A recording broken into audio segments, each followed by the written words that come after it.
Ini materi yang akan saya sampaikan yaitu tentang diseminasi budaya positif. Jadi sebelum saya menyampaikan materi, ini memang tugas saya di PGP ini, Guru Penggerak Angkatan 8, yaitu memang tugasnya sesuai dengan jargonnya, tergerak, bergerak, menggerakkan. Jadi setelah saya tergerak, hati saya mengikuti guru penggerak, saya bergerak untuk belajar, dan tugas saya harus menggerakkan ustadz dan ustadzah. Jadi kita di sini belajar bareng. Ya. Nah, tujuan saya mengikuti guru penggerak itu bukan mau jadi kepala sekolah. Jadi kepala sekolah niat ya, motivasi dalam diri itu penting ya. Jadi niatnya ingin meningkatkan kompetensi diri. Guru tugasnya bukan hanya mengajar tapi juga belajar. Setuju? Setuju ya. Nah, saya belajar, nanti akan saya tularkan ke ustadzah-ustadzah. Semoga ilmu yang saya dapat ini dapat bermanfaat. Baik, di sini diseminasi budaya positif. Mungkin ustadzah-ustadzah yang kemarin sudah bahas terkait moral anak kita. Nanti kita akan bahas di sini terkait budaya positif. Next.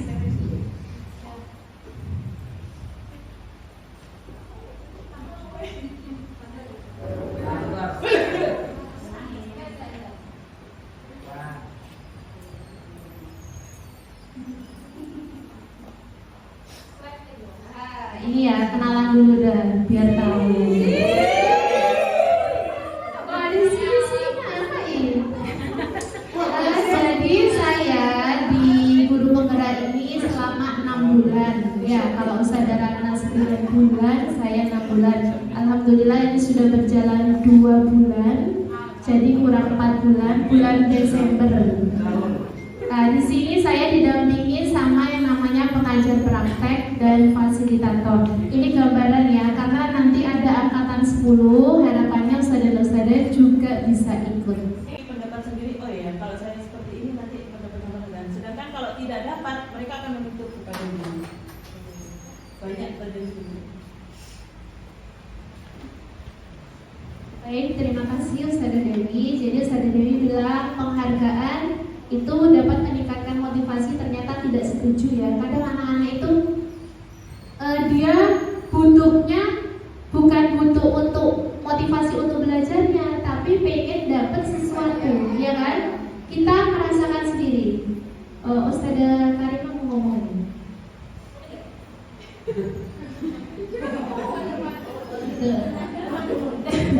Oke, murid kita mungkin ada ya, ini salah satu contoh cerita. Dia mengikuti Olimpiade online, itu ada tujuannya karena ingin fotonya terpampang di flyer.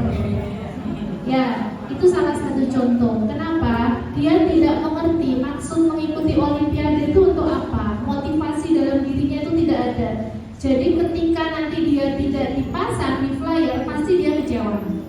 Sama, kita memberikan hadiah kepada anak-anak itu maksudnya memang seperti bonus ya.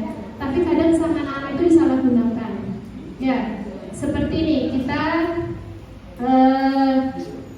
anak SD aja deh. Anak SD itu sering dikasih, misalnya kalau dapat 100 dikasih uang 5.000, ya kan? Dia disiplin, datang tepat waktu, pakai atribut lengkap, dapat stiker. Nah, itu sudah sering terjadi karena dia tidak dapat stiker, itu sampai ngambul, tak mau sekolah. Jadi motivasi dalam dirinya hanya untuk dapat hadiah, bukan maksud intinya itu untuk apa. Nah, bisa ditangkap? Bisa ya? Oke, next. Nah, ini terkait disiplin. Jadi disiplin itu apa yang terbayang di benak Anda, terlintas di pikiran kita bahwa kebanyakan orang akan menghubungkan kata disiplin itu dengan tata tertib. Ya, disiplin itu tata tertib, teratur, kepatuhan pada peraturan. Nah, cuman yang sering disiplin ini dihubungkan dengan adanya hukuman. Padahal itu sungguh berbeda, karena belajar tentang disiplin positif itu tidak harus dengan memberi hukuman. Justru itu adalah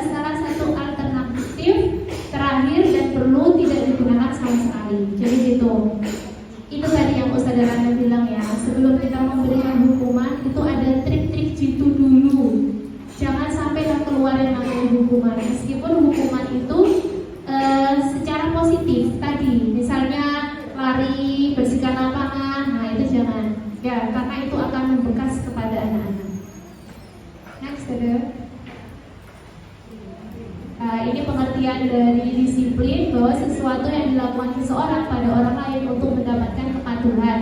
Kecenderungannya sekarang adalah disiplin itu merasa tidak nyaman, bukan dengan apa yang kita hargai untuk pencapaian tujuan mulia. Nah ini ya, jadi tujuan kita sebagai pendidik, kita harus memahamkan kepada anak-anak tujuan kita ya, ada motivasi ekstrinsik sama intrinsik ya. Kita itu pakai helm tujuannya untuk apa sih? Untuk keselamatan kan, bukan karena takut ada polisi, ada cegatan ya kan. Kalau kita sudah paham di diri kita bahwa kita punya nilai yang namanya keselamatan, otomatis nggak usah disuruh ada peraturan, ya nurut, karena ada motivasi diri saya sendiri. Kalau saya nggak pakai helm, kecelakaan ya sudah gitu. Sama kita mematuhi tata tertib lalu lintas seperti lampu merah, ya otomatis berhenti, ya kan? Kalau kita tidak berhenti ya sudah ada resikonya. Nah seperti itulah yang kita tanamkan ke anak-anak. Mungkin ada pemahaman seperti ini, Ustazah. Kalau di Indonesia, apalagi hukum Islam, itu ada hukuman, ya kan? Kalau mencuri dipotong tangannya. Apa kita mau seperti itu? Ya, perlu loh Ustazah hukuman itu. Anak yang tidak sholat aja itu harus dipukul, ya kan? Nah, itulah sebelum anak-anak itu tahu bahwa ada konsekuensi sampai dipukul, tanamkan dalam diri kita bahwa sholat itu penting. Ya, meskipun gak ada orang, Allah itu tahu kamu sholat atau tidak sholat. Itu yang ditanamkan. Jadi gak harus dapat duit kalau sholat. Ya, kalau nggak sholat dipukul. Nah, tujuannya itu. Jadi motivasi dalam diri. Seperti tadi, saya mengikuti guru penggerak bukan karena disuruh, tapi pengen. Ya, jadi dalam diri itu yang perlu ditingkatkan. Motivasi ke anak-anak. Kamu datang terlambat. Kenapa? Alasannya apa? Nah, itu perlu di cross check ke anak-anak. Gitu. Menurut kamu datang tepat waktu itu penting nggak sih? Penting Ustazah. Kenapa? Ya Ustazah, nanti saya ketinggalan. Nah itulah yang dipahamkan ke anak-anak. Kalau anak-anak itu sudah paham bahwa waktu itu sangat penting, dia berarti paham. Gitu maksudnya. Itu terkait motivasi intrinsik dan ekstrinsik. Jadi kalau ekstrinsik tadi itu Ustazah terkait hukuman sama penghargaan. Itu motivasi dari luar. Kalau dia nggak dapat uang, ya nggak dapat sertifikat atau medali, ya sudah nggak apa-apa, karena dia memang niatnya untuk belajar, ikut olimpiade, seperti itu. Nah ini penjelasannya. Jadi yang eksternal itu ada dua, hukuman sama imbalan, gitu ya. Nah, untuk dia dapat menghargai diri sendiri, itu adalah motivasi dalam dirinya, yaitu tujuan disiplin positif. Next. Nah, ini kebutuhan dasar manusia. Mungkin Ustazah waktu itu pelatihan dengan MPP waktu itu pernah ya bahas ini. Jadi ada 5 kebutuhan dasar manusia. Yang pertama bertahan hidup, kebutuhan pokok ya, sandang, pangan, papan. Terus ada kebutuhan kasih sayang. Ustazah pernah merasakan nggak muridnya caper, ya kan? Nanti ada aja yang dilakukan, yang nari-nari kayak tiktokan, terus apa gitu. Nah itu berarti dia di rumahnya kurang kasih sayang. Terus ada kebebasan. Nah kebebasan ini mungkin Ustazah sering ya, anak-anak itu paling seneng jam kos. Ya kalau dibilang gurunya nggak masuk ya sakit. Alhamdulillah. Hei guru nggak masuk, gimana disumuri? Nah dia pengen bebas. Ya, senang gitu. Apalagi Ustazah sumpah kayak di kelas, ayo di luar aja yuk belajarnya. Sudah di luar, berarti ngalor ngidul kesana kemari. Nah itu berarti dia pengen bebas. pengen seneng. Ya, kadang di kelas itu ada aja yang dilakukan yang kalau dia nggak ganggu temennya itu nggak sip. Nah, jadi dia pengen hidupnya seneng, ada saja yang dilakukan. Terus penguasaan, menjadi penguasa ya. Next. Nah, inilah yang akan saya sampaikan terkait restitusi. Jadi restitusi itu adalah proses menciptakan kondisi bagi murid untuk memperbaiki kesalahan mereka sehingga mereka bisa kembali pada kelompok mereka. Jadi intinya gini, yang tadi Ustaz Agus bilang, gimana sih caranya untuk mengatasi permasalahan? Sudah dikasih hukuman kok masih seperti itu? Ya memang seperti itu. Jadi hukuman itu ternyata tidak menyelesaikan masalah. Tindakannya adalah dengan restitusi. Jadi ketika anak-anak melakukan kesalahan, contoh ya, misalnya anak-anak itu tidak mengerjakan PR.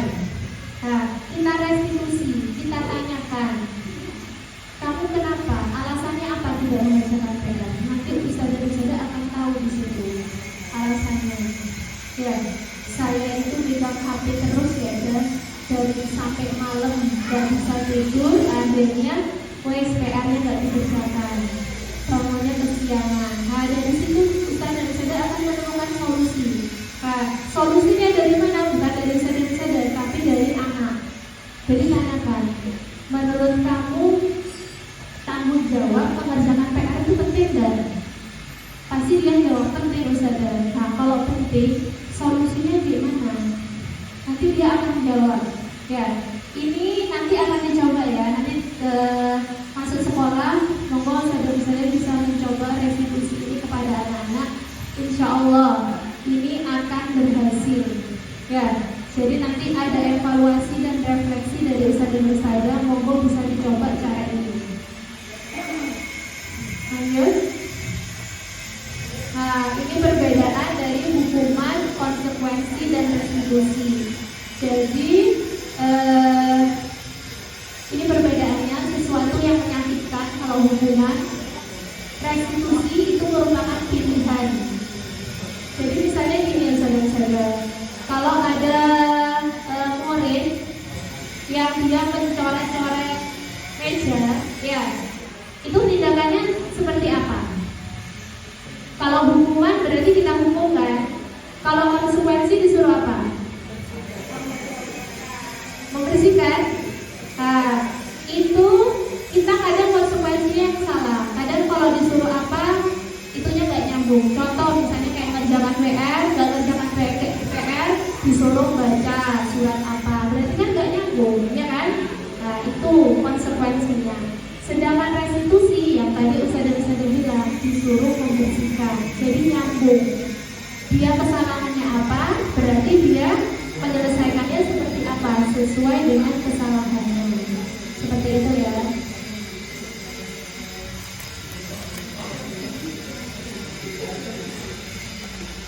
Nah, ini ada identitas gagal. Jadi ada 5 kontrol. Yang pertama adalah penghukum, pembuat rasa bersalah, teman, pemantau, dan manajer. Nah, ini nanti yang bisa ustazah coba di kelas kepada anak-anak. Jadi model kontrol kita kepada anak-anak itu ada 5. Yang pertama yaitu sebagai penghukum. Ya, anak terlambat langsung udah ngomong, kok terlambat sih? Kamu nggak tahu kan ini tata tertibnya gimana? Datang terlambat. Nah, apalagi sama pendidik-pendidik ya, sama awas kamu ya. Nah, itu berarti model apa? Penghukum ya. Nah, kalau pembuat rasa bersalah itu ada timbul kekecewaan. Kamu benar hari kasar terus ya. Saya ini kecewa sama aku.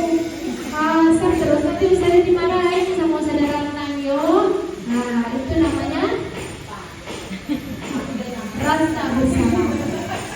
Teman, nah karena menganggap dirinya teman, ya kita juga menganggap murid kita teman, itu adalah kata-kata, bro, kok telat sih? Gimana sih kamu itu? Ya, nah, jadi dia menganggap karena teman, teman saya dan terus saya terlambat lagi dan tak apa-apa. Ustazah Sofi itu baik. Nah, terus pemantau. Nah, kalau pemantau itu wadahnya lebih tegas, tapi dia nyampaikan ke anak-anak kalau ini peraturan sekolah. Kamu kalau terlambat poinnya 5. Ya, nanti tinggal hitung. Nah, itu pemantau. Nah, poin inilah yang terakhir adalah poin manager. Nah, poin manager itu seperti apa, Ustazah? Harapannya adalah kita dapat memanage anak-anak, kontrolnya. Jika anak-anak terlambat, misalnya kesalahannya terlambat, kita ajak ngomong dengan restitusi tadi. Jadi kita tanyakan dulu, kamu datang terlambat kenapa? Harapannya nanti tim kedisiplinan bisa ya ngatasi itu kepada anak-anak. Kamu tuh datang terlambat apa? Nanti dialah yang nyampaikan. Terus solusinya bagaimana? Kamu berarti besok bisa datang tepat waktu ya? Nah, kita coba seperti itu dengan kontrol manager. Nah, ini posisi kontrolnya tadi, menghubung, membuat rasa bersalah, teman atau manager. Next ya. Nah, ini adalah segitiga restitusi. Jadi di kontrol manager tadi kita bisa melakukan dengan 3 tahap. Yang pertama adalah menstabilkan identitas. Ya, ada anak yang bersalah, misal dia membuli temannya, ya, temannya dipukul misalnya, itu kita nyampaikan dulu ke anak-anak, jangan kamu tuh salah, temannya dipukul, nah, tidak seperti itu, distabilkan dulu, kita sampaikan manusia itu memang tempatnya salah, ya, jadi anak itu gak merasa, wah aku mau dimarahin sama Ustazah Sofi. Nah, pertama tindakannya seperti itu. Terus yang kedua adalah validasi kebutuhan. Kamu tanyakan, kamu kenapa sih kok temannya dipukul? Kenapa? Apa alasannya? Nanti dia cerita di situ. Ya, itu tuh Ustazah jahil ya, saya dikatai ini itu, itu keluar kan. Nanti dia mengungkapkan. Dari situ nanti kita tanyakan, kamu di kelas punya keyakinan kelas? Ya, jadi nanti kita belajar keyakinan kelas. Keyakinan kelas apa? Rukun Ustazah sama teman. Nah, kalau seperti itu gimana? Kalau ada temanmu yang seperti itu, apa kamu langsung mukul? Nah, itu ada solusi di situ. Itu namanya kontrol manager dengan restitusi. Yang terakhir itu harus menanyakan keyakinan kelas. Jadi Ustazah harapannya nanti setiap wali kelas dengan pendamping dan muridnya bisa membuat yang namanya kesepakatan atau tahu keyakinan kelas. Ya, keyakinan kelas itu dibuat secara bersama-sama, bukan Ustazah yang buat sendiri. Ya, dibuat bersama-sama. Gambarannya seperti ini. Kita anak-anak masuk, terus anak-anak kasih kertas kecil, dia suruh mengungkapkan kira-kira kamu tuh di kelas ini pengennya seperti apa? Yang kamu lihat selama ini gimana? Ya Ustazah, kelas saya kotor. Kamu pengennya gimana? Kelas saya bersih. Tulis. Terus saya pengen anak-anak itu tertib Ustazah, disiplin. Ditulis. Nah, jadi semua kebutuhan anak-anak di kelas kita masukkan di keyakinan kelas. Datang tepat waktu, gitu, menghargai waktu, tanggung jawab, disiplin, rukun. Nah, dari nilai-nilai kebaikan inilah yang akan dijadikan sebagai keyakinan kelas. Kalau semua kelas menerapkan ada keyakinan kelas, insya Allah ya Ustazah, insya Allah murid kita akan bisa tertib lagi dan positif. Nah, itu tadi pernyataan yang stabil identitas tadi.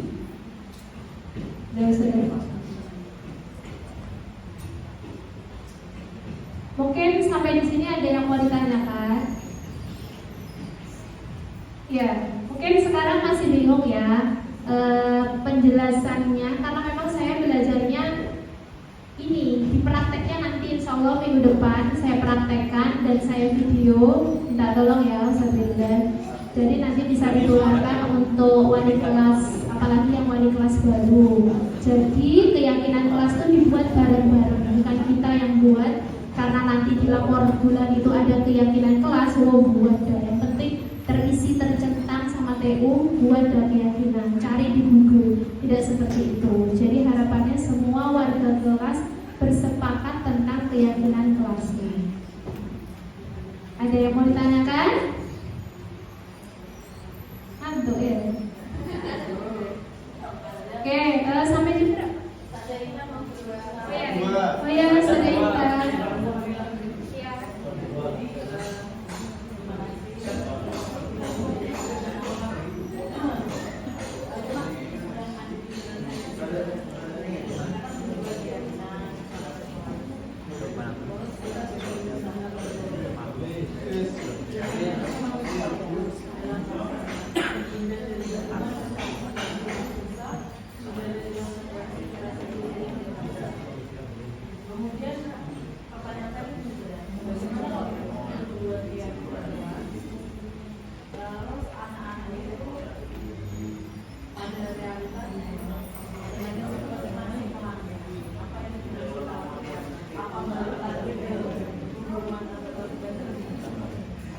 Iya.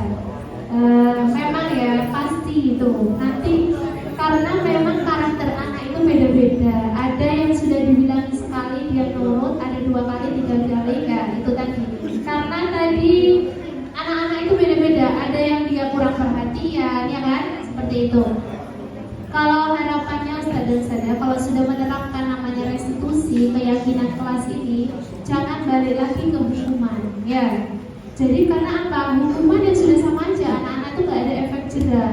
Ya mungkin sekali 2 kali, nanti diulangi lagi karena dia nggak punya motivasi dalam dirinya. Ini dicoba dulu, ya. Karena keyakinan kelas ini memang setiap bulan itu harus ada evaluasi, harus pemantauan terus, dimonitoring, ya. Jadi nanti kita lihat, kita coba sekali, kira-kira bisa nggak? Nah, balik-balik lagi, tetap ini juga harus ada kerjasama dengan orang tua, ya. Karena yang sering terjadi anak-anak itu memang balik di keluarganya. Dia biasanya punya masalah di keluarga, diungkapkanlah di sekolah, di kelas, ya. Seperti itu. Jadi saudara nanti kita bareng-bareng ya. Nanti bisa dipandu, dibimbing juga. Ya, bismillah deh ya. Yang penting kita jauhi yang namanya hukuman.